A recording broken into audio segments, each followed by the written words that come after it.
তোমাদের blog posting এর সাধারণত ক্লিনিক্যাল ক্লাস এখানে হইল ক্লিনিক্যাল ক্লাসে যেভাবে ডিসকাস করা হয় আমরা সেভাবে তোমাদের সাথে কথা বলবো। ওভারিয়ান টিউমার পড়ার আগে তোমরা জানো যে একটা নর্মাল সাইজের ওভারির সাইজটা কেমন হয়, এর থেকে সাইজটা যদি বড় হয়ে যায় সেটা হলো নন নিউপ্লাস্টিক এনলার্জমেন্ট হতে পারে, অর্থাৎ নিউপ্লাজমের জন্য এনলার্জমেন্ট হতে পারে। একটা normal size of the ovary according to the age সেটা হলো ভেরি করে। যেমন নিউনেট যদি হয় তাহলে ওভারির সাইজটা কেমন থাকে, রিপ্রোডাক্টিভ লাইফে একরকম থাকে এবং মেনোপজে আবার ছোট হয়ে যায়। নিউনেটের যে ওভারিটার সাইজটা ভলিউমটা যেটা থাকে 1.2 ইন্টু 0.6 ইন্টু 4 সেন্টিমিটার তার ভলিউমটা থাকবে, আর রিপ্রোডাক্টিভ এজে এটা সবচেয়ে বড় সাইজ থাকবে, সেটা হলো 4 centimetre into 2 centimetre into 3 centimetre, এবং মেনোপজে আবার ছোট হয়ে যাবে, সেটা হলো 2 centimetre into 1.5 centimetre into 5 centimetre. এই হইল তার নর্মাল ওভারির ভলিউম। যখন এই ওভারিটা এনলার্জ হয় সেটা হলো নন নিউপ্লাজমের জন্য হতে পারে এবং নিউপ্লাজমের জন্য হতে পারে। নিউপ্লাজম আবার হতে পারে কি বিনাইন ওভারিয়ান টিউমারের জন্য অথবা ম্যালিগন্যান্টের জন্য হতে পারে।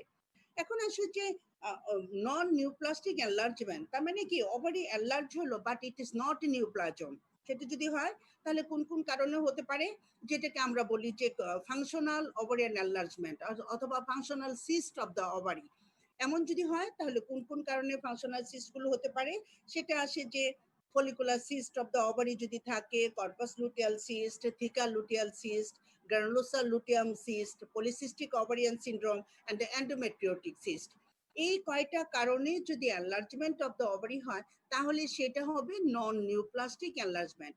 আমি আবারও বলছি কজগুলো কি কি: follicular cyst, corpus luteum cyst, theca luteal cyst, granulosa luteal cyst, polycystic ovarian syndrome and endometriotic cyst.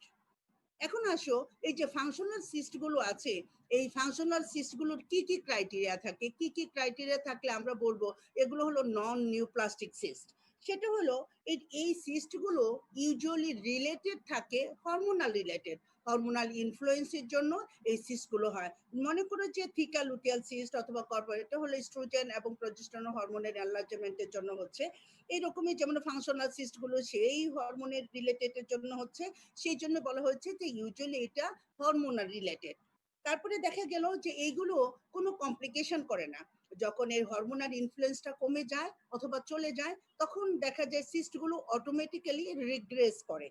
আর এই সিস্টগুলো সাইজটা সাধারণত সেটা 7 সেন্টিমিটারের উপরে হয় না, লেস দেন 7 সেন্টিমিটার থাকে। আর হলো সিস্টের লকিউলাই থাকে সাধারণত একটা, সেই জন্য সেটাকে বলা হয় ইউনোলকিউলার সিস্ট। আর এইটার ভিতর যে সিস্টের ভিতর যে ফ্লুইড থাকে সেই ফ্লুইডটা থাকে ইউজুয়ালি ক্লিয়ার ফ্লুইড। আর ইপিথেলিয়াল লাইনিং ইপিথেলিয়ামটা তো থাকে কোনটা, এটা হলো যে যেখান থেকে এটা অ্যারাইজ করছে সেটা ফাংশনাল ইপিথেলিয়াম যেটা, সেটা দিয়ে এটা লাইনিং ইপিথেলিয়াম থাকে। তাহলে এগুলো ক্রাইটেরিয়াগুলো কি কি: it is related to the hormonal influence, rarely become complicated, usually less than অথবা equal to 7 centimeter, spontaneous regression, unilocular, contain clear fluid, lining epithelium correspond to the functional epithelium of the unit from which it arises. এই হইল তার criteria of functional cyst. এখন আসো এই functional cyst যদি হয়ে থাকে তার কোনো ট্রিটমেন্টের প্রয়োজন হয় কিনা। ইউজুয়ালি ফাংশনাল সিস্টের কোনো ট্রিটমেন্ট প্রয়োজন হয় না, এগুলো রিগ্রেস করে যায়। তাহলে কি করতে হবে, এগুলো একটা ফলো আপ করতে হবে। সাধারণত যদি এই সিস্টগুলো 3 সেন্টিমিটার অথবা তার চেয়ে কম থাকে কিছু করার প্রয়োজন পড়ে না। তারপরেও সেটা কোনো মানে ম্যালিগনেন্সি অথবা খারাপ কিছু হচ্ছে কিনা সেটা তুমি পিরিয়ডিক্যাল একটা আলট্রাসোনোগ্রাফি অথবা যদি আমরা হরমোন এসে করি, হরমোনের ভিতর আমরা যে হরমোনটা এসে করি সেটা হলো সবচেয়ে বেশি ইম্পর্টেন্ট হলো CA-125। CA-125 দিয়ে আমরা বুঝতে পারবো যেটা এটা ম্যালিগনেন্সির দিকে ট্রান্সফার হচ্ছে কিনা। তারপরে সিস্টের সাইজগুলো 3 সেন্টিমিটারের উপরে যদি হয় তখন 3 মাস 6 মাস অথবা 9 মাস অথবা 1 বছর পর পর তার হলেও ফলো আপ করতে হবে। ফলো আপ করতে হলে কি কি দেখতে হবে, পেশেন্টের কোনো সিমটম অ্যারাইজ করে কিনা এবং ইনভেস্টিগেশন করতে হবে। এই ইনভেস্টিগেশনটা হলো আলট্রাসোনোগ্রাফি অথবা তার হলো হরমোনাল এসে। এই হইলো তোমার ফাংশনাল সিস্ট নিয়ে কথা। তাহলে ফাংশনাল সিস্ট গুলো কি কি আছে? Functional hello hello functional cyst গুলো কি কি আছে? ফাংশনাল সিস্ট হলো যে কি কি ক্রাইটেরিয়া আছে, এগুলার কোনো ট্রিটমেন্ট প্রয়োজন হয় কিনা, এই ইন জেনারেল হইলো ফাংশনাল সিস্ট নিয়ে কথা। এখন আসো আমাদের মেইন ডিসকাশন হলো ওভারিয়ান টিউমার। ওভারিয়ান টিউমারের ভিতর তোমাদেরকে আগেই বলেছি, সেটা হলো বিনাইন ওভারিয়ান টিউমার আছে এবং ম্যালিগন্যান্ট ওভারিয়ান টিউমার। এখন ফার্স্ট অফ অল আমরা আসি যে benign ovarian tumour. Benign ovarian টিউমারের ইনসিডেন্স হলো 1 to 3%। গাইনোকোলজিক্যাল আমাদের যত অ্যাডমিশন হয়, সে অ্যাডমিশনে দেখা যাচ্ছে ওভারিয়ান টিউমার হলো 1 to 3%। আর এই 1 to 3% অল ওভারিয়ান টিউমারের ভিতর 75%ই থাকে বিনাইন ওভারিয়ান টিউমার। ওভারিয়ান টিউমারের বিনা ক্লাসিফিকেশন যদি আমরা বলতে চাই, তাহলে আসলে স্যাটিসফ্যাক্টরি কোনো ক্লাসিফিকেশন ওভারিয়ান টিউমার নাই যে একদম ইউনিক একটা ক্লাসিফিকেশন। কিন্তু WHO এর একটা ক্লাসিফিকেশন দিয়ে দিয়েছে, সেটা হলো 8টা ক্লাসিফিকেশন। ব্রড হেডিংয়ে এই 8টা ক্লাসিফিকেশন গুলো কি কি? Epithelial ovarian tumour, sex cord stromal tumour, lipid cell tumour, germ cell tumour, gonadoblastoma, unclassified tumour, gestational trophoblastic tumour এবং সেকেন্ডারি মেটাস্টেসিস। এই 8টা কি কি? Epithelial tumour, sex cord stromal tumour, lipid cell tumour, germ cell tumour, gonadoblastoma, unclassified tumour, gestational trophoblastic tumour এবং secondary metastasis. এই যে 8টা classification, তোমরা জানো ওভারির অ্যানাটমি জানো, ওভারি হিস্টোলজি জানো, যে ওভারিতে কি কি সেল থাকে। ওভারি থেকে এপিথেলিয়াল টিস্যু থাকে, মেজেনকাইমাল টিস্যু থাকে এবং ওসাইটো থাকে। এই 3টা জার্ম সেল থেকে, এই 3টা লেয়ার থেকে তার টিউমার হতে পারে। এই 8টা ক্লাসিফিকেশনের ভিতর সেগুলি তোমরা দেখলে। এখন আসো এই 8টা ক্লাসিফিকেশনের মানে ইলাবোরেট কিছু ক্লাসিফিকেশন, যেমন ইপিথেলিয়াল ওভারিয়ান টিউমার যেটা, এটা থেকে কি কি ওভারিয়ান টিউমার অ্যারেঞ্জ করে, সেগুলার কি কি নাম আছে সেগুলো আমরা জানি। ইপিথেলিয়াল টিউমার এটা হলো সবচেয়ে বেশি ওভারিয়ান টিউমার, সেটা হলো 60 to 70% কভার করে। এই ইপিথেলিয়াল টিউমারটা হতে পারে বিনাইন, হতে পারে বিনাইন মানে বর্ডার লাইন ম্যালিগন্যান্ট হতে পারে এবং ম্যালিগন্যান্ট হতে পারে। আমি এখন ইপিথেলিয়াল টিউমারের যে টিউমার গুলো অ্যারাইজ করে ইপিথেলিয়াল অরিজিন, সেগুলোর নাম বলতেছি, তোমরা একটু মনোযোগ দিয়ে শোনো। সেটা হলো serous tumour, mucinous cyst adenoma, endometrioid tumour, mesonephroid tumour, transitional cell tumour, squamous cell tumour, mixed epithelial tumour and undifferentiated carcinoma. তাহলে আমি আবার রিপিট করি, ইপিথেলিয়াল অরিজিন যেগুলো ওভারিয়ান টিউমার সেগুলো কি কি? Serous tumour, mucinous cyst adenoma, endometrioid tumour, mesonephroid tumour, transitional cell tumour, squamous cell carcinoma, mixed epithelial tumour এবং undifferentiated carcinoma. এগুলো হলো তোমার ইপিথেলিয়াল ওভারিয়ান টিউমার। এখন আসো যে ইপিথেলিয়াল ওভারিয়ান টিউমারের, তোমাদেরকে আগেই বলেছি এই ইপিথেলিয়াল ওভারিয়ান টিউমার কি কি হতে পারে, সেটা বিনাইন হতে পারে, বর্ডারলাইন ম্যালিগন্যান্ট হতে পারে এবং ম্যালিগন্যান্ট হতে পারে। সেক্স কর্ড স্ট্রোমাল টিউমার একটা ব্লড ক্লাসিফিকেশন তোমাদেরকে বলেছিলাম, সেটার ভিতর কি কি টিউমার আছে? Granulosa cell tumour, thecoma, fibroma, unclassified, Sertoli cell tumour, Leydig cell tumour, hilus cell tumour, gynandroblastoma and unclassified. এই হলো 7টা হলো সেক্স কর্ড স্ট্রোমাল টিউমার। তাহলে সেক্স কর্ড স্ট্রোমাল টিউমারের কয়েকটা নাম বলতে বললে তোমরা কি কি বলবে? Granulosa cell tumour, thecoma, fibroma, unclassified, androblastoma, Sertoli cell tumour, Leydig cell tumour, hilus cell tumour এবং গাইনেন্ডোব্লাস্টোমা। এই হইল তোমার সেক্স কর্ড স্ট্রোমাল টিউমার। একটা আছে যে জার্ম সেল টিউমার। এই জার্ম সেল টিউমারের ভিতর কি কি আছে? Dysgerminoma, endodermal sinus tumour, embryonal cell carcinoma, poly embryoma, choriocarcinoma, teratoma. টেরাটোমার ভিতর আছে ইম্যাচিউর টেরাটোমা, ম্যাচিউর টেরাটোমা আর হলো মিক্সড ফর্ম। তাহলে জার্ম সেল টিউমারের ভিতর কি কি আছে? Dysgerminoma, endodermal sinus tumour, embryonal cell carcinoma, poly embryoma, টেরাটোমার আছে ম্যাচিউর এবং ইম্যাচিউর এবং মিক্সড ফর্ম। এই হইল তোমার ওভারিয়ান টিউমার। তাহলে ওভারিয়ান টিউমারের ক্লাসিফিকেশনে তাহলে ব্রড ক্লাসিফিকেশন হলো 8টা। কি কি? Epithelial tumour, sex cord stromal tumour, lipid cell tumour, germ cell tumour, gonadoblastoma, unclassified, gestational trophoblastic tumour এবং সেকেন্ডারি মেটাস্টেসিস। এই হলো 8টা ক্লাসিফিকেশন। তার ভিতর আমি তোমাদেরকে ইপিথেলিয়াল কয়েকটা টিউমারের নাম বললাম, সেক্স কর্ড স্ট্রোমাল কয়েকটা টিউমারের নাম বললাম এবং জার্ম সেল টিউমারের নাম বললাম। এগুলার ভিতর এই 3টা বেশি ইম্পর্টেন্ট। তোমাদের পরীক্ষায় সবচেয়ে বেশি যেটা ধরা হয় কয়েকটা ইপিথেলিয়াল ওভারিয়ান টিউমারের নাম বলো, তখন তোমরা ইপিথেলিয়াল ওভারিয়ান টিউমারের নাম বলবে। এটা বলার আগে বলতে হবে যে ইপিথেলিয়াল ওভারিয়ান টিউমার প্রত্যেকটা টিউমারই তোমার বিনাইন, বর্ডারলাইন ম্যালিগন্যান্ট এবং ম্যালিগন্যান্ট হতে পারে। তারপরে তুমি নামগুলো বলো। একটা হলো serous tumour, mucinous tumour, endometrioid tumour, mesonephroid tumour, transitional cell tumour, squamous cell tumour, mixed epithelial tumour এবং আনক্লাসিফাইড টিউমার। এই হলো তোমার ইপিথেলিয়াল ওভারিয়ান টিউমার। ঠিক আছে? এখন আসো যে এত টিউমার, এগুলোর ভিতর কমন টিউমার গুলো কি কি? এই যে ওভারিয়ান টিউমারের ভিতর কমন টিউমারের ভিতর আছে serous cyst adenoma, mucinous cyst adenoma, Brenner's tumour, dermoid cyst, endometrioid tumour এবং ক্লিয়ার সেল টিউমার। এই কয়েকটি টিউমার হলো বেশি বেশি ইম্পর্টেন্ট, মানে ভেরি ভেরি কমন আর কি।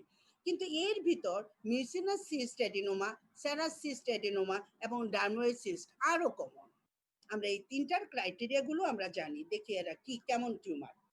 সেটা হলো স্যারাস সিস্ট অ্যাডিনোমা যেগুলো আছে, স্যারাস সিস্ট অ্যাডিনোমার ক্রাইটেরিয়া গুলো কি কি? এটা ইপিথেলিয়াল ওভারিয়ান টিউমার, আমরা আগেই বলছি এটা ইপিথেলিয়াল অরিজিন। এটা একটা কমন ওভারিয়ান টিউমার। এটা ইউজুয়ালি বাইলেটারাল ডিস্ট্রিবিউশন থেকে, সেটা হলো 40%। মেবি এটা মাল্টিলোকিউলেটেড অথবা ইউনিলোকিউলেটেড হতে পারে। Surface papillary projection are often present. আর এটা লাইনিং ইপিথেলিয়াম হলো কলামনার ইপিথেলিয়াম, সেলটা মাল্টিলেয়ারও হতে পারে অথবা সিঙ্গেল লেয়ারও হতে পারে। এটা ম্যালিগন্যান্সি রিস্ক হলো 40%। এই হলো criteria of the serous cyst অ্যাডিনোমার। আমি আবার রিপিট করি, সেটা হলো এটা ইপিথেলিয়াল টিউমার, এটা কমন ওভারিয়ান টিউমার, এটা ইউজুয়ালি বাইলেটারাল ডিস্ট্রিবিউশন থাকে 40%, এটা মাল্টিলকিউলেটেড অথবা ইউনিলকিউলেটেড হতে পারে, সারফেস পেপিলারি প্রজেকশন এখানে থাকে, কলামনার ইপিথেলিয়াল সেল দিয়ে এটা লাইনিং ইপিথেলিয়াম থাকে, এটা মাল্টিলেয়ারও হতে পারে, আর এটা ম্যালিগন্যান্সি ট্রান্সফরমেশনও এটা 40%। এখন আসো যে মিউসিনাস সিস্ট অ্যাডিনোমা যদি হয় সেটার ক্রাইটেরিয়া কি থাকবে। মিউসিনাস সিস্ট অ্যাডিনোমা এটা একটা ইপিথেলিয়াল ওভারিয়ান টিউমার, এটা হলো সেকেন্ড কমন ওভারিয়ান টিউমার। তাহলে ফার্স্ট কমন ওভারিয়ান টিউমার কে? Serous cyst adenoma. তাহলে সেকেন্ড কমন হলো মিউসিনাস সিস্ট অ্যাডিনোমা। তাহলে এটা পার্সেন্টেজ কেমন? এটা পার্সেন্টেজ হলো 20 থেকে 25%। এটা বাইলেটারাল ডিস্ট্রিবিউশন 10%, কিন্তু স্যারাসটা ছিল bilateral distribution 40%।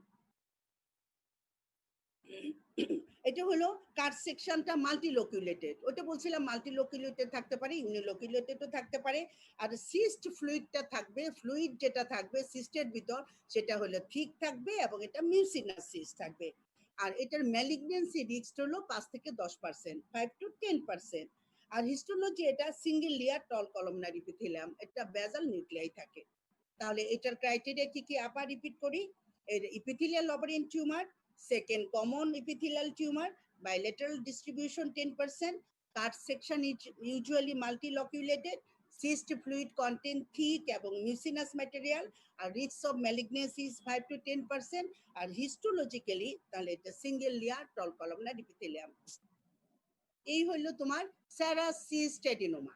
Serous cyst adenoma এবং মিউসিনাস সিস্ট অ্যাডিনোমা একটা কমন টিউমার। আরে এখন আসো ডার্ময়েড সিস্ট। আমরাও তো বললাম যে 3টা ওভারিয়ান টিউমারই সবচেয়ে বেশি হয়, একটা হলো serous cyst adenoma, mucinous cyst adenoma এবং ডার্ময়েড। এই ডার্ময়েডের তাহলে কি কি ক্রাইটেরিয়া আছে? এটা জার্ম সেল টিউমার, ডার্ময়েড আমরা আগেই বলেছি ক্লাসিফিকেশনে, এটা জার্ম সেল টিউমার থেকে অ্যারেঞ্জ করে। এটা 40% ওভারিয়ান অল ওভারিয়ান টিউমারে এটা 40% কভার করে। এটা বাইলেটারাল ডিস্ট্রিবিউশন 15 to 20%। এটা এটার ভিতর যে হিস্টোপ্যাথোলজি যদি করা হয়, যেহেতু জার্ম সেল টিউমার, এটা 3 লেয়ার, যে জার্ম সেলের যে 3টা কম্পোনেন্ট থাকে সে 3টা কম্পোনেন্টেরই এখানে স্ট্রাকচার এখানে থাকতে পারে। এটা থাইরয়েড সেলও কন্টেন করতে পারে, কিন্তু এটা টর্শন সবচেয়ে কম হয়। আমরা যখন ওভারিয়ান টিউমারের কমপ্লিকেশন করব তখন দেখা যাবে টর্শন একটা কমপ্লিকেশন, কিন্তু ডার্ময়েড সিস্টের কমপ্লিকেশন যেটা টর্শন যেটা এটা সবচেয়ে বেশি হয়। এটা ম্যালিগন্যান্সির রিস্কটা একেবারেই কম। ওদের যেমন ম্যালিগন্যান্সি রিস্ক ছিল 5 to 10%, 40%, এখানে হলো ম্যালিগন্যান্সি রিস্কটা কম। তাহলে ডার্ময়েড সিস্টের ক্রাইটেরিয়ার ভিতর কি কি আছে? এটা জার্ম সেল টিউমার, এটা 40% ওভারিয়ান টিউমার কভার করে, bilateral distribution 15 to 20%, it contains 3 germ layer element, may contain thyroid tissue, torsion is common, risk of malignancy is low. এই হইল তোমার মোটামুটি ক্রাইটেরিয়া অফ সেরাস মিউসিনাস এবং জার্ম সেল টিউমারের। এখন আসো ক্লিনিক্যাল ফিচার। ক্লিনিক্যাল ফিচার কি নিয়ে আসে, পেশেন্ট কিভাবে আমাদের কাছে প্রেজেন্ট করবে। সাধারণত দেখা যায় ovarian tumour, benign ovarian tumour, সেগুলো হলো লেট চাইল্ড বিয়ারিং এ আসে, যেহেতু এটা রিপ্রোডাক্টিভে কোনো হ্যাম্পার করে না। কিন্তু দেখা যায় যে ডার্ময়েড গুলো সাধারণত রিপ্রোডাক্টিভ পিরিয়ডেই বেশি আসে। আর পেশেন্টের ইউজুয়ালি তেমন কোনো কমপ্লিকেশন থাকে না অথবা কমপ্লেইনও থাকে না, কিন্তু সিমটম থাকে, ম্যাক্সিমাম ক্ষেত্রে এটা এসিমটোমেটিক থাকে। কিন্তু যখন পেশেন্ট আমাদের কাছে যে সিমটম গুলো আমাদেরকে বলে, সেই সিমটম গুলো কি কি? এটা বলে যে heaviness in the lower abdomen, তারপরে হলো টিউমারটা যেহেতু গ্র্যাজুয়ালি ইনক্রিজিং ইন সাইজ, সেই জন্য বলে যে আস্তে আস্তে আমার পেটটা বড় হচ্ছে। একটা ডাল একিং পেইন থাকে। তারপরে যদি খুব বেশি বড় হয়, মনে করে যে মিউসিনাস সিস্ট, অ্যাডেনোমা অথবা স্যারাসিস অনেক বড় হয়ে গেল, সেটা হলো মেকানিক্যাল ডিস্ট্রেস হতে পারে, সেটা হলো রেসপিরেটরি ডিস্ট্রেস হতে পারে, নিচে দিয়ে প্রেশার ইফেক্টের জন্য প্রবলেম হতে পারে, তার হলো যে ওই যে ডেফিকেশনে প্রবলেম হতে পারে, এই প্রবলেমগুলো হতে পারে প্রেশার ইফেক্টের জন্য। আর যদি এত বড় একটা টিউমার থাকে, ইন্টেস্টিনে কম্প্রেস করে রাখে, তাহলে তার কি হবে, গ্যাস্ট্রো ইন্টেস্টিনাল কিছু সিমটমও অ্যারাইজ করতে পারে। এই হলো তোমার মোটামুটি সিমটম। তাহলে সিমটম কি? ইউজুয়ালি অ্যাসিমটোমেটিক থাকে। তাহলে সিমটম যদি থাকে তাহলে সে কি কি কমপ্লেইন করবে? তাহলে heaviness in the lower abdomen, gradually increasing size tumour, dull aching pain, in few cases or when it is become large, mechanical discomfort, intestinal symptom. R মিনিস্ট্রাল abnormality, এটা হলো ভেরি ভেরি রেয়ার। যদি হরমোন প্রডিউসিং ওভারিয়ান টিউমার হয় তাহলে মিনিস্ট্রাল abnormality হতে পারে, এছাড়া সাধারণত মিনিস্ট্রাল abnormality হয় না। এখন আসো সাইন, তুমি কি কি পাবা? তোমার কি কি পাবা তুমি? সাইনের ভিতর আছে যে তুমি হচ্ছে pulse, blood pressure, general condition, যেটা ইউজুয়ালি কোনো এফেক্ট করবে না। কিন্তু পার অ্যাবডোমিনাল এক্সামিন করে তুমি কি কি পাবা? আর অ্যাবডোমেন তুমি যখন ইন্সপেকশন করবা, দেখা গেল যে লোয়ার অ্যাবডোমেন বালজিং, আর যদি খুব বেশি বড় হয় তাহলে হোল অ্যাবডোমেনই ডিস্টেন্ডেড হয়ে আছে। এটা পালপেট করলে কি পাওয়া যাবে? যেহেতু এটা ওভারিয়ান টিউমারটা সলিড হতে পারে, সিস্টিক হতে পারে, অন পালপেশনে এটা সলিড অথবা সিস্টিক ফিলিংটা হতে পারে। এখন আসো যে মুভমেন্ট, ওভারিয়ান টিউমার যেটা বিনাইন ওভারিয়ান টিউমার, এটা সাধারণত কি থাকে, ফ্রিলি মোবাইল থাকে। আর বর্ডার গুলো একদম ওয়েল ডিফাইন্ড একটা বর্ডার থাকে, সারফেসটা স্মুথ থাকে, এটা হলো ইউজুয়ালি নন টেন্ডার থাকে। তাহলে পালপেশনে এই ফিচার গুলো পাওয়া যাবে। আর পারকাশন করলে কি পাওয়া যাবে? এটা ডাল পারকাশনে থাকবে, ডাল। আর অস্কালটেট করলে সাধারণত আমরা কি পারি, কোনো ধরনের বর্বরিক মেয়ে অথবা ব্রুই এগুলো পাওয়া যায় না ইউজুয়ালি, কিন্তু আমরা যে অস্কালটেট করি আমরা বাউল সাউন্ডটা ইজিলি পাই। এই হইলো তোমার local examination of the ovarian tumour. তাহলে কি কি পেলাম? Inspection, palpation, percussion and auscultation. ইন্সপেকশনে অ্যাবডোমেন দেখলাম যে এনলার্জমেন্ট হলো, সেটা লোয়ার অ্যাবডোমেন অথবা আপার অ্যাবডোমেন যতটুকু অকুপাই করে আছে টিউমারে। তারপরে পালপেট করে তার টিউমারের নেচারটা, সিস্টিক অথবা solid, freely mobile, surface oil define, surface smooth, margin oil define, এগুলো আমরা পেলাম। এখন আসো আমাদের গাইনোকোলজিতে যতক্ষণ পর্যন্ত আমরা পারভেজনাল এক্সামিনেশন না করব, তখন আমরা ডিফারেন্সিয়েট করতে পারি না এটা টিউমারটা ওভারিয়ান অরিজিন অথবা ইউটেরাইন অরিজিন। আমরা পারভেজনাল এক্সামিন করে আমরা দেখব যে টিউমার মাসটা separate from the uterus, uterus থেকে সেপারেট থাকলে আমরা এটা বলি যে এটা ওভারিয়ান টিউমার। ঠিক আছে? এই হইল আমাদের মোটামুটি ক্লিনিক্যাল ডায়াগনোসিস। ক্লিনিক্যাল ডায়াগনোসিসের পরে আমরা এটা যদি ডায়াগনোসিস কনফার্ম করতে চাই তাহলে আমরা কি করব? তখন ইনভেস্টিগেশনের এড নিব। তাহলে ইনভেস্টিগেশন, ওভারিয়ান টিউমারের জন্য ইনভেস্টিগেশন, আমরা কি কি ইনভেস্টিগেশন করব? আমরা যদি একটা সিম্পল একটা আলট্রাসোনোগ্রাফি করি the ultrasonography of the uterus adnexa যদি করি তাহলে আমরা এটা বুঝতে পারবো যে টিউমারটা ওভারিয়ান অরিজিন অথবা ইউটেরাইন অরিজিন। তাহলে ultrasonography of the lower abdomen অথবা আল্ট্রাসোনোগ্রাফি অফ দ্য ইউটেরাস অ্যাডনেক্সা এটা হলো প্রথম আমাদের একটা ইনভেস্টিগেশন এইড। তারপরে আরো অনেক ইনভেস্টিগেশন এইড আছে, কি কি আছে, সিটি স্ক্যান আছে, এমআরআই আছে, তারপরে হলো সিস্ট অ্যাসপিরেশন আছে, straight x-ray abdomen, laparoscopy, laparotomy, cytology এবং হরমোন এসে, হরমোনের ভিতর CA-125, alpha fetoprotein, serum beta, HCG, এই হলো তোমার ইনভেস্টিগেশন। তাহলে ইনভেস্টিগেশন গুলো কি কি আমি আবার রিক্যাপ করি, সেটা হলো ultrasonography, CT scan, MRI, cyst aspiration, straight x-ray abdomen, laparoscopy, laparotomy, cytology এবং টিউমার মার্কার। টিউমার মার্কারের ভিতর আছে CA-125, আলফা ফিটোপ্রোটিন এবং সিরাম বিটা, এসিজি। এই হইল তোমার investigation for the ovarian tumour. এখন একটা সিমটম আছে যেটা তোমরা অনেক সময় শুনে থাকবা, এবং তোমরা যদি লেকচার ক্লাস অথবা ওভারিয়ান টিউমারের উপর আরো ক্লাস হয়ে থাকে তাহলে নিশ্চয়ই শুনেছো, মিক্স সিনড্রোম নামে একটা কথা আছে। এই মিক্স সিনড্রোমটা কি? মিক্স সিনড্রোমটা হলো যে অ্যাসাইটিস থাকবে, রাইট সাইডে হাইড্রোথোরাক্স থাকবে, কার সাথে অ্যাসোসিয়েটেড থাকবে? Fibroma of the ovary, Brenner's tumour, thecoma এবং গ্রানুলোসা সেল টিউমার। তার মানে কি, সলিড ওভারিয়ান টিউমারের সাথে অ্যাসোসিয়েটেড যদি তোমার অ্যাসাইটিস এবং হাইড্রোথোরাক্স থাকে, এই হাইড্রোথোরাক্সটা হবে রাইট সাইডে, তাহলে সেটাকে বলা হয় মিক্স সিনড্রোম। তাহলে সলিড ওভারিয়ান টিউমার গুলো কি কি আছে? ফাইব্রোমা অফ দ্য ওভারি, তারপরে হচ্ছে ব্রেনার্স টিউমার, থিকোমা এবং গ্রানোসা সেল টিউমার। এই হলো এগুলোর সাথে অ্যাসোসিয়েটেড অ্যাসাইটিস এবং হাইড্রোথোরাক্স যদি থাকে রাইট সাইডে, তাহলে সেটা হলো মিক্স সিনড্রোম। কিন্তু এটা ছাড়া যদি অন্য কোনো কারণে, মনে করো যে প্যাটার্নকুলেটেড ফাইব্রয়েড আছে, প্যাটার্নকুলেটেড ফাইব্রয়েড যদি থাকে তাহলে সে সলিড ওভারিয়ান টিউমারের মতো ফিচার আসবে।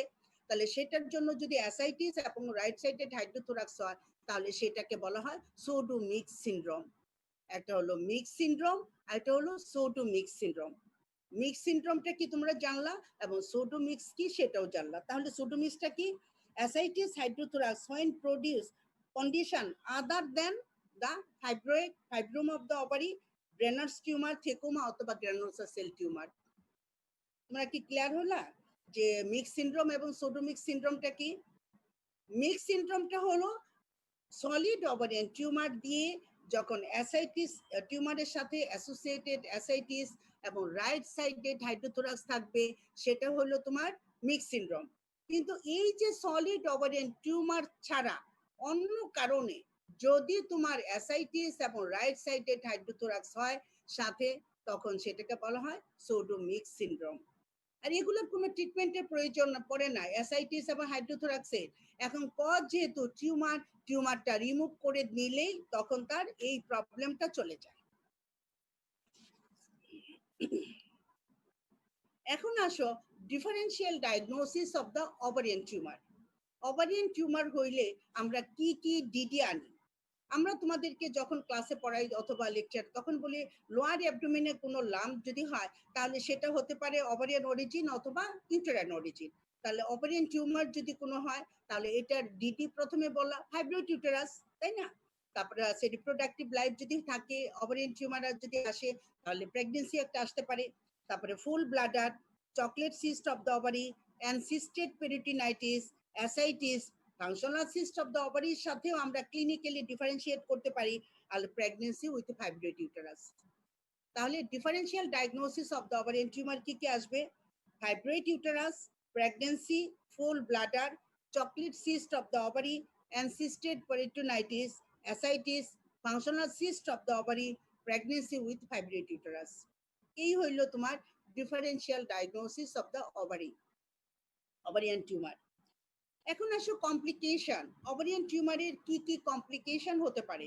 কমপ্লিকেশনের ভিতর প্রথমে আসি যে torsion of the ovarian tumour, যেটা তোমাদেরকে বলেছিলাম যে ডার্মোইড সিস্টের টর্শন সবচেয়ে বেশি হয়। তারপরে আছে intracystic haemorrhage, infection, rupture of the cyst, তারপরে হলো সুডোমিক্সোমা পেরিটোনিয়াই এবং ম্যালিগনেন্সিও ট্রান্সফার হতে পারে। আমরা তো তোমাদেরকে আগেই বলছি সেরাস সিস্ট অ্যাডেনোমা কত পার্সেন্ট ম্যালিগনেন্সি হয়, মিসিনাস সিস্ট অ্যাডেনোমা কত পার্সেন্ট ম্যালিগনেন্সি হয়। কাজেই benign ovarian tumour malignancy transformation হওয়াটাও একটা কমপ্লিকেশন। তাহলে ওভারিয়ান টিউমারের কমপ্লিকেশন কি কি? Torsion, intracystic haemorrhage, infection, rupture of the cyst, pseudomyxoma peritonei এবং ম্যালিগনেন্সি। এই হইল তোমার complication of the ovarian tumour. এখন আসো ম্যানেজমেন্ট, ট্রিটমেন্ট। সেটা যেহেতু জেনারেল কন্ডিশন কোনো হ্যাম্পার করে না, তাদের জেনারেল হেলথ ইমপ্রুভমেন্টের তেমন কোনো প্রয়োজন পড়ে না। তাহলে ম্যানেজমেন্ট বলতে ডেফিনেটলি ম্যানেজমেন্ট, তার মানে কি ওভারিয়ান টিউমার হইলে কি করব আমরা? ওভারিয়ান টিউমার যখনই তোমার ডায়াগনোসিস হবে, সেইটা ট্রিটমেন্ট অবশ্যই অপারেটিভ ট্রিটমেন্ট হতে পারে, কোনো কনজারভেটিভ ট্রিটমেন্ট না। কিন্তু ফাংশনাল সিস্টের কথা আমরা বলছি, ফাংশনাল সিস্ট আর ওভারিয়ান টিউমার তো এক জিনিস না। ফাংশনাল সিস্ট হলো, সেটা হলো হরমোনাল ইনফ্লুয়েন্সের জন্য হচ্ছে, যেটার ক্রাইটেরিয়া গুলো ফুলফিল করতেছে, সেটা তুমি ম্যানেজ করতেছো অবজার্ভ করে। আর এখানে যখন ওভারিয়ান টিউমার যখনই ডায়াগনোসিস হয়ে যাবে, তখন এটা অ্যাজ আর্লি অ্যাজ পসিবল তোমার এটা ট্রিটমেন্ট করতে হবে, ম্যানেজ করতে হবে। ট্রিটমেন্টটা হবে অপারেটিভ ট্রিটমেন্ট। কারণ যে nature of the ovarian tumour আমি ক্লিনিক্যালি যেভাবে দেখতেছি, সেই নেচার, সেটা হলো ম্যালিগনেন্সি যে না, সেটা আমরা কনফার্ম করতে পারবো না যতক্ষণ পর্যন্ত আমরা হিস্টোপ্যাথোলজি রিপোর্ট করব। ঠিক আছে? আর এই ওভারিয়ান টিউমার যে সবসময় যে কোনো অ্যাসিম্পটোমেটিক থাকবে সেটাও না, সেটাও তো কমপ্লিকেশন অ্যারেঞ্জ করতে পারে। কাজে ওভারিয়ান টিউমার যখনই তোমার ডায়াগনোসিস হয়ে যাবে, অ্যাজ আর্লি অ্যাজ পসিবল তোমার ওভারিয়ান টিউমারের ট্রিটমেন্ট করতে হবে। এই ট্রিটমেন্টটা হবে অপারেটিভ ট্রিটমেন্ট। সেই অপারেটিভ ট্রিটমেন্ট তুমি ল্যাপারোটমি করেও করতে পারো এবং ল্যাপারোস্কোপিও করেও করতে পারো। এখন ট্রিটমেন্ট মডালিটিস গুলো কি কি করতে পারে অ্যাকর্ডিং টু দ্য এজ, এটা ট্রিটমেন্ট মডালিটিস ডিপেন্ড করে।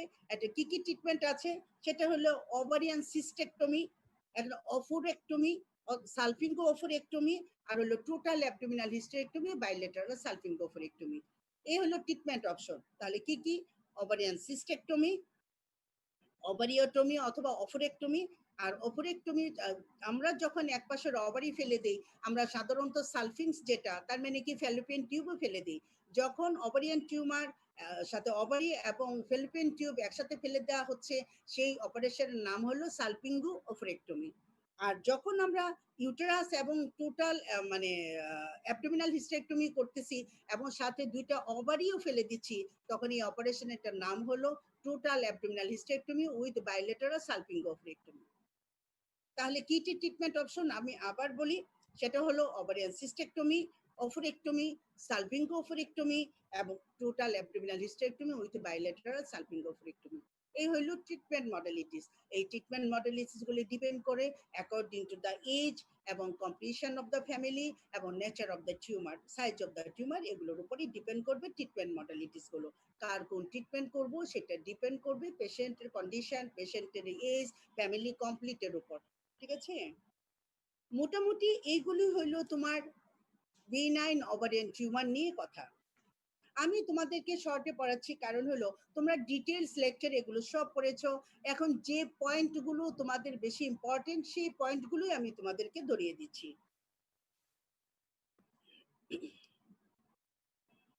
এখন আসো ম্যালিগনেন্ট ওভারিয়ান টিউমার। তো এই ম্যালিগনেন্ট ওভারিয়ান টিউমারের ভিতরে কি কি আছে? ম্যালিগনেন্ট টিউমারের কত পার্সেন্ট তোমাদেরকে আগে বলেছি যে আমাদের যত ওভারিয়ান টিউমার আছে 75% আসে বিনাইন ওভারিয়ান টিউমার, তাহলে বাকিগুলো ম্যালিগনেন্ট ওভারিয়ান টিউমার, তাই না? এখন এই ম্যালিগনেন্ট ওভারিয়ান টিউমারের ভিতরে আছে primary ovarian malignant ovarian tumour এবং সেকেন্ডারি ম্যালিগনেন্ট ওভারিয়ান টিউমার। প্রাইমারিটা হলো 80%, সেকেন্ডারি হলো 20%।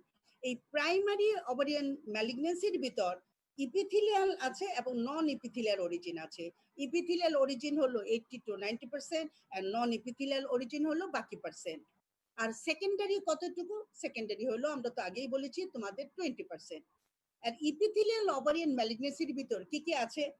Serous, mucinous, endometrioid, Brenner's tumour এবং আনডিফারেন্সিয়েটেড। আর নন ইপিথেলিয়ালের ভিতর কি কি আছে? নন ইপিথেলিয়ালের ভিতর আছে যে germ cell tumour, sex cord stromal tumour, unclassified tumour. আর সেকেন্ডারি টিউমার যেটা মেটাস্টেটিক ওভারিয়ান ম্যালিগনেন্সি, এটার ভিতর আছে টিপিক্যাল এবং এটিপিক্যাল। তাহলে ক্লাসিফিকেশনটা আমি আবার রিক্যাপ করি। ইপিথেলিয়াল এন্ড প্রথম হলো প্রাইমারি এন্ড সেকেন্ডারি। প্রাইমারির ভিতর আছে ইপিথেলিয়াল এন্ড নন ইপিথেলিয়াল। ইপিথেলিয়ালের ভিতর কি কি আছে? serous, mucinous, endometrioid, Brenner's, and undifferentiated. আর নন এপিথেলিয়ালের ভিতর আছে germ cell tumour, sex cord stromal tumour and unclassified. আর সেকেন্ডারি মেটাস্টেসিস যেটা এটার ভিতর আছে টিপিক্যাল অ্যান্ড এটিপিক্যাল। এই হইল তোমার classification of the malignant ovarian tumour.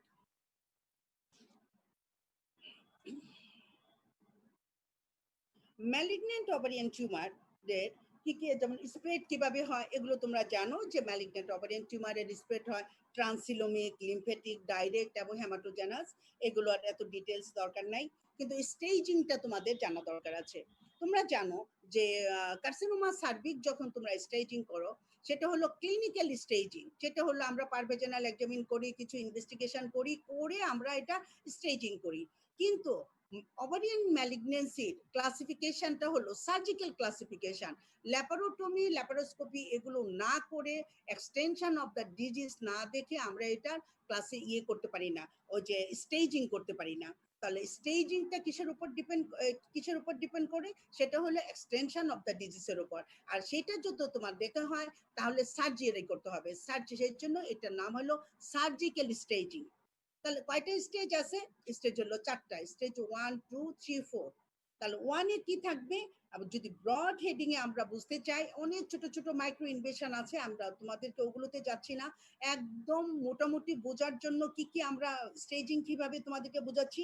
Stage 1 A হলো tumour confine to the ovary. তার মানে কি, ম্যালিগনেন্সিটা ওভারিতেই থাকবে, ওভারি থেকে কোথাও বাইরে যাবে না। স্টেজ 2 তে কি হবে?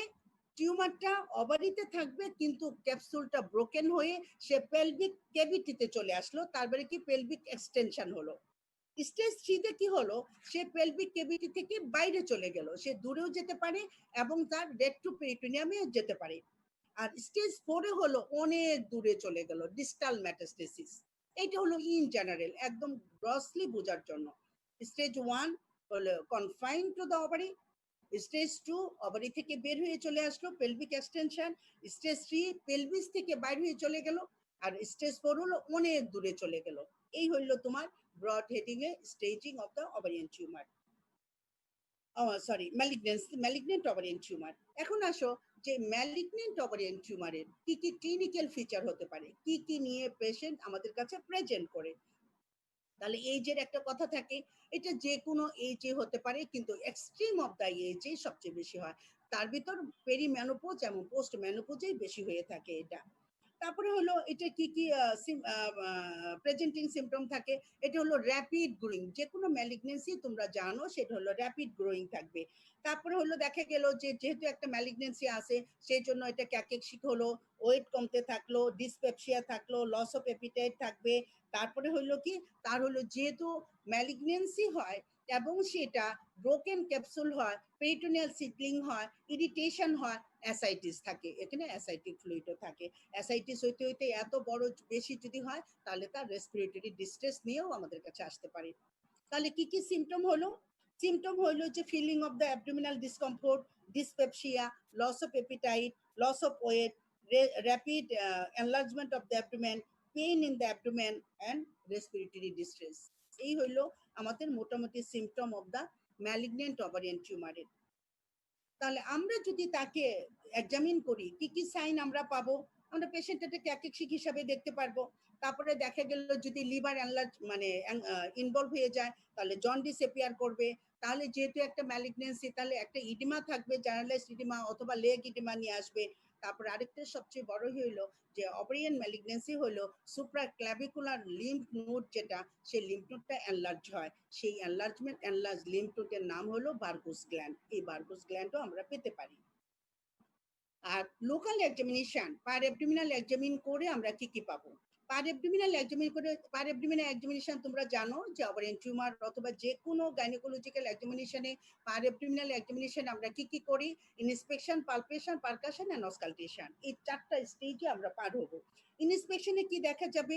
ইন্সপেকশন দেখা যাবে অ্যাবডোমিনাল হলো হিউজলি এনলার্জ, স্কিনটা চকচকে করতেছে, ট্যান্স হয়ে আসছে, অ্যাঙ্গোস ভেসেল থাকতে পারে, এগুলো থাকতে পারে। তারপরে হলো পালপেট করে আমরা দেখব, পালপেট যখন আমরা করব তখন দেখা যাবে যে একটা মাস পাওয়া যাচ্ছে, সেই মাসটা হলো ফিক্সড হয়ে হয়তো আসছে, মার্জিনটা দেখা গেল ইরেগুলার, তারপরে সারফেস হলো ইরেগুলার হতে পারে, টেন্ডারনেস থাকতে পারে, এবং এটা ফিক্সড হয়ে হয়তো আছে, এরকম আমরা একটা ফিলিংস পাবো। যদি অ্যাসাইটিস থাকে তাহলে শিফটিং ডালনেস এবং ফ্লুইড ফিল এগুলো আমরা পেতে পারি। ঠিক আছে? এই হলো আমার পার অ্যাবডোমিনাল এক্সামিনেশন। পার ভেজিনাল এক্সামিন করে কি পাবো? পার ভেজিনাল এক্সামিনেশন আমরা দেখব যে মাসটা হয়তো সেপারেটেড ফ্রম দ্য ইউটেরাস, এটা ফিক্সড হয়ে আছে। যদি অ্যাসাইটিক ফ্লুইড যদি থাকে, অথবা মাসটা যদি পাউচ অফ ডগলাস দিয়ে প্রস্তুত হয়ে থাকে, full of the pouch of the Douglas আমরা এখানে পাবো। ঠিক আছে? এই হলো পার ভেজিনাল এক্সামিনেশনের ফাইন্ডিংস। তাহলে ক্লিনিক্যালি আমরা পেশেন্ট যখন ম্যালিগনেন্সি কিনা সেটা কি কি দেখে আমরা এটা ডায়াগনোসিস করব, তার সিমটমস এবং সাইন। সাইনের ভিতর জেনারেল এক্সামিনেশন, পার অ্যাবডোমিনাল এক্সামিনেশন এবং পার ভেজিনাল এক্সামিনেশন দিই। এখন আসো ইনভেস্টিগেশন। একটা আমি ক্লিনিক্যালি সাসপেক্ট করলাম, এটা হলো ম্যালিগনেন্ট ওভারিয়ান টিউমার। তাহলে এটা আমার কনফার্ম করতে হলে আমার কিছু ইনভেস্টিগেশনের এড নিতে হবে। কিন্তু ইনভেস্টিগেশন গুলো আমরা কি কেন করি তোমরা তো জানো, একটা ইনভেস্টিগেশন করার একটা এম আছে। এখন এই যে ম্যালিগনেন্ট ওভারিয়ান টিউমারের ইনভেস্টিগেশন করতে গিয়ে আমাদের কনফার্ম অফ দ্য ডায়াগনোসিস এটা আমাদের করতে হবে। তারপরে হলো extension of the malignancy, malignancy কতদূর পর্যন্ত এক্সটেনশন হলো এটা। আর হলো এটা আমরা ডিটেক্ট প্রাইমারি সাইট, এটা প্রাইমারি সাইট কি, যদি প্রাইমারি ওভারিয়ান টিউমার যদি না হয়ে থাকে, সেকেন্ডারি ওভারিয়ান ম্যালিগনেন্সি যদি হয়ে থাকে, তাহলে এটার প্রাইমারি সাইটটা কোথায় সেটা ডিটেক্ট করার জন্য আমার ইনভেস্টিগেশনের এইডের প্রয়োজন পড়ে। এখন ইনভেস্টিগেশন কি কি করব, কি কি ইনভেস্টিগেশন আমরা এখানে করব। আমরা তোমাদেরকে প্রথমে বলেছি যে লোয়ার অ্যাবডোমেনে যদি কোনো লাম থাকে অথবা অ্যাবডোমেনে কোনো লাম থাকে, তাহলে ইজিয়েস্ট ইনভেস্টিগেশন হলো আমাদের আলট্রাসোনোগ্রাফি। এই আলট্রাসোনোগ্রাফি করে আমরা লামটা কোথা থেকে অরিজিন হলো, এটা নেচারটা কি আমরা মোটামুটি আমরা বুঝতে পারি। এই আলট্রাসোনোগ্রাফিতে ভিতর করে আমরা ম্যালিগনেন্সি কিভাবে আমরা বুঝতে পারি, ওর তো কিছু কিছু ক্রাইটেরিয়া আছে। এটা হলো যে সাধারণত এটা মাল্টি লকুলেটেড থাকে, এটা সলিড সিস্টিকের কম্বিনেশন থাকে, পেপিলারি প্রজেকশন থাকে, নডিউলার এরিয়া থাকে, সারফেস প্রজেকশন থাকে, আর হইলো নিউ ভাস্কুলারাইজেশন থাকে। এগুলো দেখে এখন সনোলজিস্ট আমাদেরকে মোটামুটি একটা আইডিয়া দিয়ে দেয় সেটা it may be a malignant ovarian tumour. তার ভিতর যদি অ্যাসাইটিস থাকে তাহলে তো মোটামুটি কনফার্ম হয়েই বলে যেটা ওভারিয়ান টিউমারের ম্যালিগনেন্সি। এই হলো প্রথম ইনভেস্টিগেশন হলো আলট্রাসোনোগ্রাফ। আরো ইনভেস্টিগেশন গুলো কি কি সেগুলো তোমাদেরকে বিনাইন ওভারিয়ান টিউমারের জন্য যে ইনভেস্টিগেশন গুলো বলেছি এখানেও সেগুলো আছে, যেমন CT scan, MRI, PET, cytology, tumour marker, X ray, barium enema, intravenous pyelography এবং এক্সামিনেশন আন্ডার অ্যানেস্থেসিয়া। এই ইনভেস্টিগেশন গুলো করে আমরা ম্যালিগনেন্ট ওভারিয়ান টিউমারের ইনভেস্টিগেশন আমরা করি। তাহলে ইনভেস্টিগেশন কি কি আমরা করব ম্যালিগনেন্ট ওভারিয়ান টিউমারের জন্য? Ultrasonography, CT scan, MRI, PET, cytology, tumour marker, X ray, barium enema, intravenous pyelography এবং এক্সামিনেশন আন্ডার অ্যানেস্থেসিয়া। এই হলো investigation of the malignant ovarian tumour. এখন হলো ইনভেস্টিগেশনের পরে আমরা এখন ইনভেস্টিগেশন করলাম, আমরা ডায়াগনোসিস করে ফেললাম, এখন আমরা ট্রিটমেন্ট মডালিটিসে চলে যাব। তাহলে ম্যালিগনেন্ট ওভারিয়ান টিউমারের কি কি ট্রিটমেন্ট মডালিটিস আছে? প্রথম কথা হলো এটা হলো অনেক ট্রিটমেন্ট মডেল দিয়েছে, যেহেতু একটা ম্যালিগনেন্সি সেটা আমরা এখানে সার্জারি করতে পারি, কেমোথেরাপি দিতে পারি, রেডিওথেরাপি দিতে পারি, এবং সেটার কম্বিনেশনও করতে পারি, সার্জারি করে রেডিওথেরাপি অথবা কেমোথেরাপি দিয়ে রেডিওথেরাপি দিয়ে সার্জারি, এরকম হলো কম্বিনেশন থেরাপিও আমরা দিতে পারি। তাহলে ট্রিটমেন্ট মডেলিটিস কি কি হলো? সার্জারি, কেমোথেরাপি, রেডিওথেরাপি এবং কম্বিনেশন। সার্জারি যদি করতে চাই তাহলে সার্জারি আমাদের কি করতে হবে সেটা অ্যাকর্ডিং টু দ্য এজের উপরও ডিপেন্ড করে, এবং হলো stage of the tumour, stage of the ম্যালিগনেন্সির উপরও ডিপেন্ড করে। যদি দেখা যায় আর্লি স্টেজ এবং ইয়াং এজ, তার ফ্যামিলি কমপ্লিট হয় নাই, তাহলে যে সাইটের ম্যালিগনেন্সি সেই সাইটটা ফেলে দিয়ে তার ফ্যামিলি কমপ্লিট করার জন্য আমরা তাকে যদি সময় দেওয়া যায় তাহলে ফ্যামিলি কমপ্লিট করার পর তাহলে ডেফিনেটিভ সার্জারি করে দিব। তার মানে কি ফ্যামিলি কমপ্লিট করার পরে তাহলে টোটাল হিস্টেক্টমি, আরেক সাইডে যে অবরি ছিল এবং সেটাও আমরা ফেলে দিলাম। ঠিক আছে? আর যদি অ্যাডভান্স এজে হয়ে যায়, তখন যে অ্যাডভান্স এজে হইলে তো তার কনজারভেটিভ সার্জারি করা যাবে না। তখন তার ডেফিনিটিভ সার্জারি করতে হবে। এই ডেফিনিটিভ সার্জারিটা হলো টোটাল অ্যাবডোমিনাল হিস্টেরেক্টমি, বাইলেটারাল সালপিঙ্গোপরেক্টমি, ইনফ্রাকলিক অমেন্টেক্টমি। আর যদি লিম্ফ নোড যেগুলো ইনভলভ হলে সেই লিম্ফ নোড গুলোও রিমুভ করতে হবে। এই হলো তার ডেফিনিটিভ সার্জারি। যদি টোটাল অ্যাবডোমিনাল হিস্টেরেক্টমি এগুলো করা না যায়, টোটাল অ্যাবডোমিনাল হিস্টেরেক্টমি যদি না করা যায়, তখন ডিবাল্কিং অপারেশন করতে হবে। সেই ডিবাল্কিং অপারেশনটা মানে কি? ডিবাল্কিং অপারেশনটা হলো অ্যাজ ফার অ্যাজ পসিবল তুমি ম্যালিগনেন্ট সেল তুমি যতটুকু পারা যায় তাকে রিমুভ করতে হবে। কি জন্য? আমরা এই ডিবাল্কিং অপারেশনের পরে তার according to the nature of the tumour আমরা হয়তো তাকে কেমোথেরাপি এবং রেডিওথেরাপিতে যাব। যত পরিমাণে ক্যান্সার সেল কম থাকবে তত বেশি কেমো সেন্সিটিভিটি অথবা রেডিও সেন্সিটিভিটি আসবে। ঠিক আছে? এই হইলো তোমার ডিবাল্কিং অপারেশন। তারপরে কেমোথেরাপি যখন আমরা দেই, তোমরা ডিটেইলস কেমোথেরাপি এগুলো তো তোমাদের দরকার নাই, কিন্তু কেমোথেরাপি দিতে গেলে আমরা যেসব ড্রাগ ইউজ করি সে কয়টা ড্রাগের নাম একটু জানো। সেটা হলো যে ওভারিয়ান টিউমারের কেমোথেরাপিতে আমরা কি কি দিই সাধারণত? সাইক্লোফস, তোমরা জানো অনেক কেমোথেরাপিউটিক এজেন্ট আছে, সেটা হলো সাইক্লোফসফামাইড, এড্রিয়ামাইসিন, তারপরে আছে প্যাক্লিটেক্সিল, সিসপ্লাটিন, কার্বোপ্লাটিন। এগুলো হলো এই কেমোথেরাপিউটিক এজেন্টগুলো আমরা সাধারণত ওভারিয়ান ম্যালিগনেন্সির জন্য ইউজ করি। কি কি? সাইক্লোফসফামাইড, এড্রিয়ামাইসিন, সিসপ্লাটিন, প্যাক্লিট্যাক্সিল এবং কার্বোপ্লাটিন। এই ড্রাগগুলো আমরা সাধারণত ইউজ করি for chemotherapy malignant ovarian tumour. তোমরা জানো যখন ওই যে কার্সিনোমা সার্ভিক্সের ইয়েটা প্রগনোসিসটা কিন্তু অনেক ভালো। কার্সিনোমা সার্ভিক্স যদি আর্লি ডায়াগনোসিস হয়, ট্রিটমেন্ট যদি ভালোভাবে হয়, তার সার্ভাইভাল রেট অনেক বেশি। কিন্তু ওভারিয়ান ম্যালিগনেন্সির পোর প্রগনোসিস কারণগুলো কি কি দেখো। তোমরা জানো যে কার্সিনোমা সার্ভিসে স্ক্রিনিং টেস্ট আছে, কিন্তু কার্সিনোমা ওভারির সাথে কোনো স্ক্রিনিং টেস্ট নাই। আর কার্সিনোমা সার্ভিক্সের প্রি ইনভেসিভ একটা স্টেজ আছে, কিন্তু ম্যালিগনেন্ট ওভারিয়ান টিউমারের কোনো প্রি ইনভেসিভ স্টেজ নাই। তাহলে দুইটা ক্রাইটেরিয়া হলো, সেটা পোর প্রগনোসিসের জন্য এটার কোনো স্ক্রিনিং টেস্ট নাই, এটার কোনো প্রি ইনভেসিভ স্টেজ নাই। ঠিক আছে? তারপরে আরো আছে যেগুলো হলো সাধারণত লেটে ডায়াগনোসিস হয়। তারপরে হলো সিমটমের সাথে নেচার অফ দ্য টিউমারের মিল থাকে না usually. Extent of the tumour আমরা মানে সহজেই ডিটেক্ট করতে পারি না। তারপরে হলো কেমো সেন্সিটিভিটি কোন মানে টিউমারের কতটুকু সেটারও অ্যাসেস করা খুব অ্যাকচুয়ালি অ্যাসেস করা যায় না। আর হলো এটা হলো টিউমার যেহেতু পেরিটোনিয়াল ক্যাভিটিতে চলে আসে, পেরিটোনিয়াল ক্যাভিটিতে এবং হ্যামাটোজেনাস লিম্ফেডেনিক স্প্রেড আছে, এটাও একটা কজ হলো তার পোর প্রগনোসিসের। যদি ভালো প্রগনোসিস হইতে হয় তাহলে কি কি ক্রাইটেরিয়া তার থাকা দরকার ছিল? তাহলে ইয়াং এজ যদি হয়, তারপর ওয়েল ডিফারেন্সিয়েটেড যদি টিউমার থাকে, টিউমারের সাইজটা যদি খুব ছোট থাকে, তারপরে যদি অ্যাসাইটিস যদি না থাকে, মানে আর্লি স্টেজে যদি ডায়াগনোসিস করা যায় এবং এটা ডেফিনিটিভ সার্জারি করা যায়, তারপরে এটা কেমোথেরাপি অথবা রেডিওথেরাপি যেটাতে সেন্সিটিভিটি থাকে, তাহলে সেটা যদি করা যায় তাহলে তার ট্রিটমেন্ট এবং তার প্রগনোসিস ইজি হবে। এই হইলো তোমার মোটামুটি ওভারিয়ান টিউমার নিয়ে কথা। একটা হলো বিনাইন ওভারিয়ান টিউমার এবং malignant ovarian tumour. Ovarian tumour আমাদের জন্য বেশি ইম্পর্টেন্ট কেন? সেটা হলো দেখো, তোমরা যখন পরীক্ষা না দিয়ে তো আর ডাক্তার হবে না, পরীক্ষা তো তোমাদের একসময় দিতেই হবে।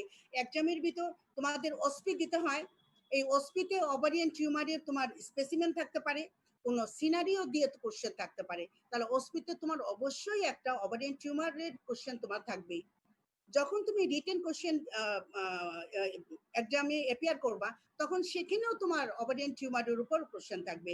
সেটা ওভারিয়ান টিউমারের ক্লাসিফিকেশন থাকতে পারে, তারপরে হলো ট্রিটমেন্ট মডালিটিস থাকতে পারে, তারপরে হলো যে তার হলো কমপ্লিকেশন থাকতে পারে, তার হলো ডিফারেন্সিয়াল ডায়াগনোসিস থাকতে পারে, এমন কোনো সিনারিও দিয়েও কোনো কোশ্চেনও থাকতে পারে।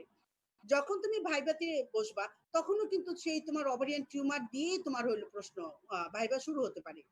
তারপরে কেসে আসো, তোমার কেসের ভিতর তো ওভারিয়ান টিউমার অবশ্যই থাকবে। ওভারিয়ান টিউমারের কেস যদি তোমার থাকে, তাহলে দেখো একটা কেস অ্যাক্রস করে তাহলে কি পুরো ওভারিয়ান টিউমার যদি তুমি ভালোভাবে না জানো, তাহলে কিন্তু সেটা তুমি সেই কেসে যদি পাস করতে না পারো, তাহলে পুরো পরীক্ষাই তো পাস হলো না। বুঝতে পারছো? এই ওভারিয়ান টিউমার এই জন্যই বেশি ইম্পর্টেন্ট।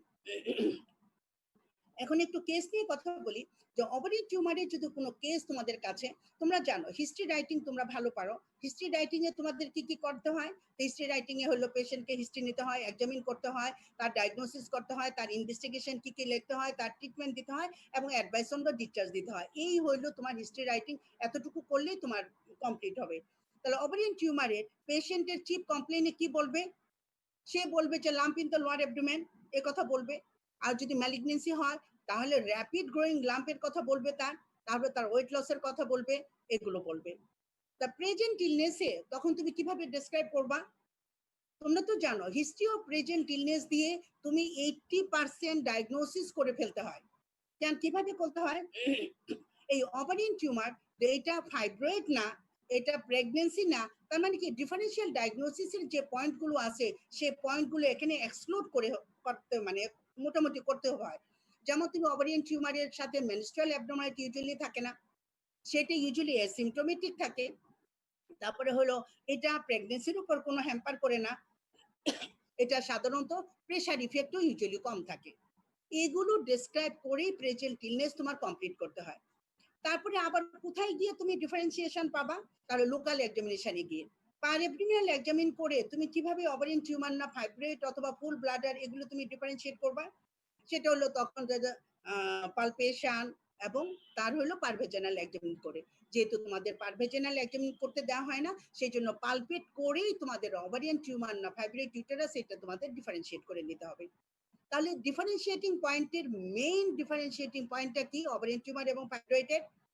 সেটা হলো যে ওভারিয়ান টিউমার ইউজুয়ালি সিস্টিক থাকে, তাহলে ফাইব্রয়েডটা থাকে একটা সলিড, সেটা ফার্মিন কনসিস্টেন্সি, তাহলে কনসিস্টেন্সি দিয়ে মার্জিনটা কেমন থাকে এবং এটা ফ্রিলি মোবাইল দিয়ে মোবিলিটি দিয়ে তুমি ডিফারেন্সিয়েট করতে হয় সেটা ফাইব্রয়েড না ওভারিয়ান টিউমার।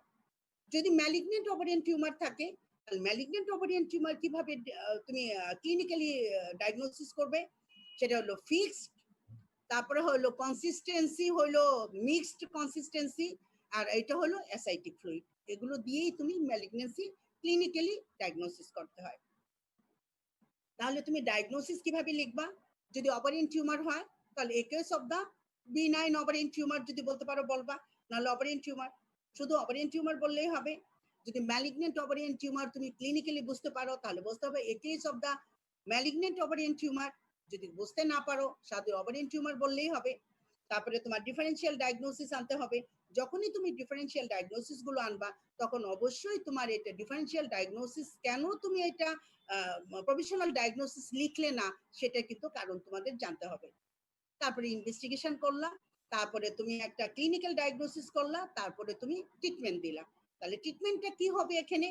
আমি যে ট্রিটমেন্ট মডালিটিস এতগুলো বললাম, একটা বললাম যে ওভারিয়ান সিস্টেক্টমি, আবার বললাম টোটাল অ্যাবডোমিনাল হিস্টেক্টমি, বাইলেটারাল সালফিং ওভারেক্টমি। তোমরা কি ক্লিনিক্যাল কেসে যখন তুমি কেস নিবা তখন এইভাবে বলবে না, এটা তুমি এই পেশেন্টের জন্য যে ট্রিটমেন্ট তুমি মনে করলা সেই ট্রিটমেন্ট তার দিতে হবে। মনে করলে একটা 40 years benign ovarian tumour family complete হয়ে গেছে, তখন তুমি তার কি করবা? মনে করো 50 ইয়ার্স তার হলো ফ্যামিলি কমপ্লিট হয়ে গেছে, তার হলো এখন তুমি তার কি ট্রিটমেন্ট দিবা? তার ডেফিনিটিভ ট্রিটমেন্টই তোমার বলতে হবে। মনে করো 25 ইয়ার্স তার রিপ্রোডাক্টিভ লাইফ, তার হলো ফ্যামিলি কমপ্লিট হয় না, ওর জন্য কি ট্রিটমেন্ট দিবা? According to the patient age, family complete, nature of the tumour, এগুলোর উপর ডিপেন্ড করে তাহলে তোমার ট্রিটমেন্ট এখানে ডিসাইড করতে হবে। ঠিক আছে? এই হইল তোমার কেসের ব্যাপারে। এখন আসো তোমাদের আমরা ভাইবাতে অথবা কেসে যখন ক্রস করা হয় তখন তোমাদেরকে সবচেয়ে বড় মানে ফ্রিকুয়েন্টলি তোমাদের যে কোশ্চেন গুলো বলা হয় সেটার মতো হলো যে তুমি কিভাবে ওভারিয়ান টিউমার ফাইব্রয়েড থেকে ডিফারেন্সিয়েট করলে। আরেকটা বলা হয় per operative findings of the malignant ovarian tumour. একটা ম্যালিগনেন্ট ওভারিয়ান টিউমারের পার অপারেটিভ, তার মানে কি অপারেশনের সময় তুমি কি কি ফাইন্ডিংসটা পাও? সেটা হলো কি কি আমরা পাই? যখন তোমার প্যাট ওপেন করা হয়, পেরিটোনিয়াল ক্যাভিটিতে ঢোকা হয়, যে ফ্লুইডটা পাওয়া যায় ইউজুয়ালি ফ্লুইডটা থাকে হ্যামোরেজিক। তারপরে bilateral distribution, broken capsule, engorged vessel, peritoneal seedling. এই পাঁচটা কথা বলতে হবে। কি কি? Haemorrhagic peritoneal fluid, bilateral distribution of the tumor, hemorrhage, broken capsule, engorged vessel and peritoneal seedling। এই পাঁচটার ক্রাইটেরিয়া হলো তোমার পার operative findings of the malignant ovarian tumor. ঠিক আছে, মোটামুটি এই হইল তোমার ওভারিয়ান টিউমার নিয়ে কথা। তাহলে ওভারিয়ান টিউমার থেকে তোমাদের কি কি জানতে হবে? ওভারিয়ান টিউমারের ক্লাসিফিকেশন, বেনাইন ওভারিয়ান টিউমারের যেটা সারফেস এপিথেলিয়াল টিউমারের, সেরাস এপিথেলিয়াল টিউমারের কতগুলো নাম, তারপরে আছে যে তোমার criteria of the functional cyst, differential diagnosis of the ovarian tumor, complication of the benign ovarian tumor, treatment modalities, investigation. Malignant ovarian tumor clinical feature, এটা types এবং malignant ovarian tumor treatment modalities. এই হইল পার-অপারেটিভ findings আরেকবার বললে ভালো হয়। ঠিক আছে, অবশ্যই। Per operative findings of the malignant ovarian tumour যেটা হলো hemorrhagic peritoneal fluid, bilateral distribution of the tumor, engorged vessel, broken capsule, peritoneal seedling.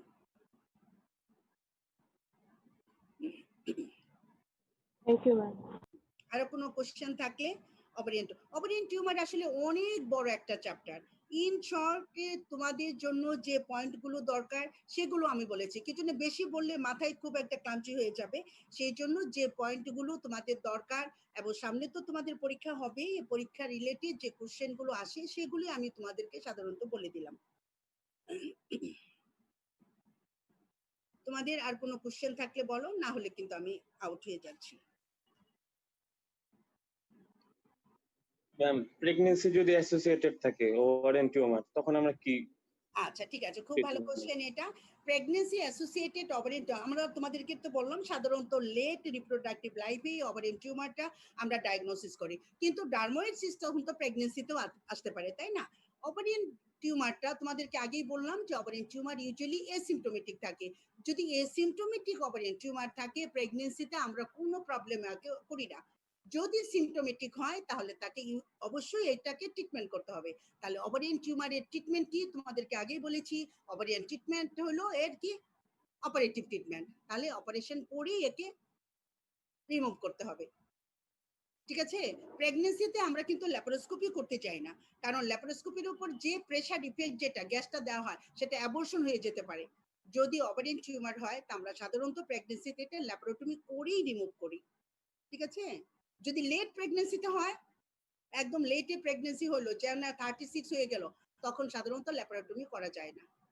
ঠিক আছে, সাধারণত 16 থেকে 20 উইকসের ভিতর যদি তার ওভারিয়ান টিউমার আসে উইথ প্রেগন্যান্সি, তখন আমরা তাকে ল্যাপারোটমি করে তাকে রিমুভ করি। ঠিক আছে, আর আছে কোনো কোশ্চেন?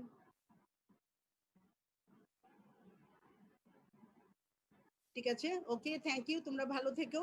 আবার তোমাদের সাথে কখন দেখা হবে, ততদিন পর্যন্ত ভালো থেকো এবং তোমরা সেফ থাকো। ফাইব্রয়েড ইউটেরাসে সাইড টু সাইড মুভমেন্ট কিন্তু আপ অর ডাউন। ও আচ্ছা, মানে এটা কেন? দেখো, ওভারিয়ান টিউমার, ওভারিটার স্ট্রাকচার হলো পেলভিক অর্গান, তাই না? ওভারি যখন এটা বড় হতে থাকে সেটা অ্যাবডোমিনাল ক্যাভিটিতে চলে আসে। বিনাইন ওভারিয়ান টিউমার যার কোনো কমপ্লিকেশন হয় না, সে কি হবে, সে ফ্রিলি মোবাইল, সে এখানে ওখানে যেখানে স্পেস পাচ্ছে সে থেকে যাচ্ছে। কিন্তু ফাইব্রয়েডটা কোথা থেকে অ্যারেঞ্জ করে? ইউটেরাস থেকে। ইউটেরাসটা পেলভিক অর্গান, তো এই ফাইব্রয়েডটা কার সাথে বাঁধা আছে? ইউটেরাসের সাথে।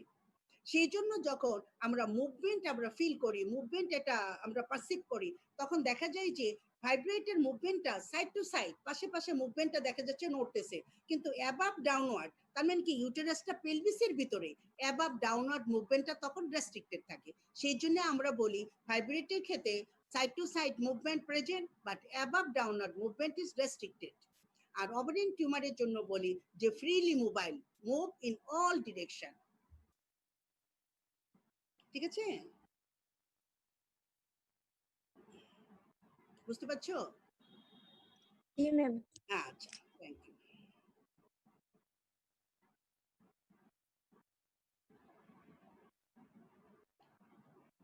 তাহলে থ্যাংক ইউ, ভালো থেকো।